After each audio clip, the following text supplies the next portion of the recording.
Audience building is a very important step when you are in real estate. An audience building is the first step so that you figure out who you want to serve. And if you have no idea who your audience is, follow me in this 5-minute video and I will give you how you can think about and create your ideal customer audience or your ideal client. And we also have a combined checklist you could follow along how to create and where you can look for your ideal client. Then let me know below in the comments and I will make sure that I message you this checklist so that you can implement it right away after watching this video. And if we have not been formally introduced, my name is Annette Block. I am a real estate broker and your favorite real estate marketing mentor, where we are helping agents like you to implement social media marketing into their business organically or through paid advertising. The choice is always yours. And that's what we are going in today, in understanding your ideal customer, creating your ideal customer or your ideal audience. This is the first step you want to understand when you are building an audience, because now this is a new audience, a new client avatar, a new ideal customer you want to serve.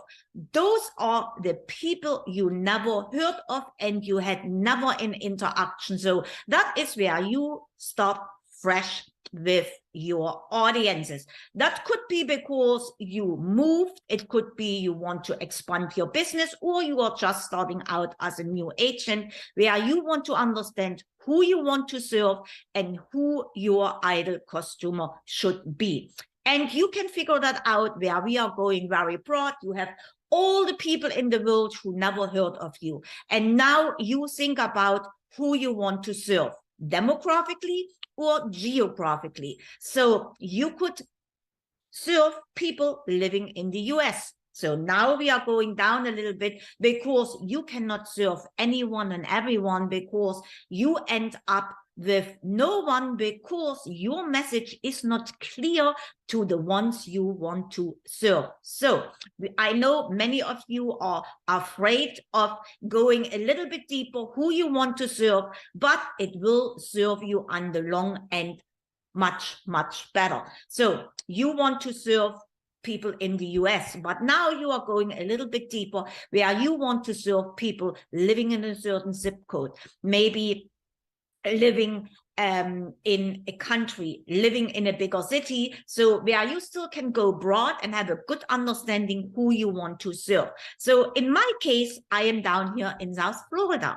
Now we have a lot of second home buyers, retirees, or people who want to retire, and we call them snowbirds. So they are looking for a second home where they can come down to the winter. So I don't understand why they are not moving at all here, because we are living here in paradise. But besides this, so now I know I want to serve people. We know the age range starting at 50. They are starting to think about who they want to go over the winters. They don't want to deal with all the snow up north.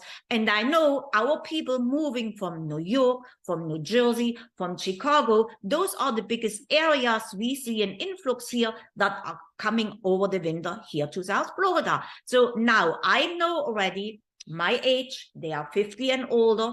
They are near retirement.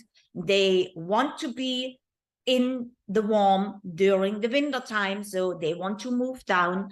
They are thinking about retirement or already in retirement. So you see how deep you can go. So that is a good understanding on a broad range, where we are now building our audiences, our ideal clients, so that we can speak the right message to them. It wouldn't make sense if I start, hey, if you are 50 years older and are a first-time home buyer and living here in South Florida. So I wouldn't talk to those people who are, hey, are you thinking about becoming a snowbird, moving to South Florida? So, and then you go on with your message. So I hope you get the idea when I tell you that your message needs to fit your ideal client. You don't need to niche down, but you want to understand who your customers are, geographically, demographically, what they like, what books or magazines they read, where are they in their life, are they first-time home buyers. We have read, there came out a study that female first-time home buyer empower the market over male first-time home buyer. So maybe you want to serve female first-time home buyer, and then you can go into the age range. You also want to understand what they like, sports they like, pages they follow, where they are going shopping. So you can go as clear as you want to be, so that you understand your client avatar, your ideal customer or your ideal audience, that now you can build your message around it. I hope that helped you a little bit more to understand, and that is not only in the online world, it also pertains to the offline world. Your message needs to be clear to the market you want to serve, and you want to love the people you want to serve. So if you don't want to deal with older generation that needs more hand-holding, that likes postcards and phone calls, but you are more on the technical side and want to serve the younger generation, and then build your customer around what you or who you like to serve. If you want our accompanying checklist, how you can create your first audience out there, and that is people that don't know you yet, then let me know in the comments below, and I will message you the checklist so that you can implement it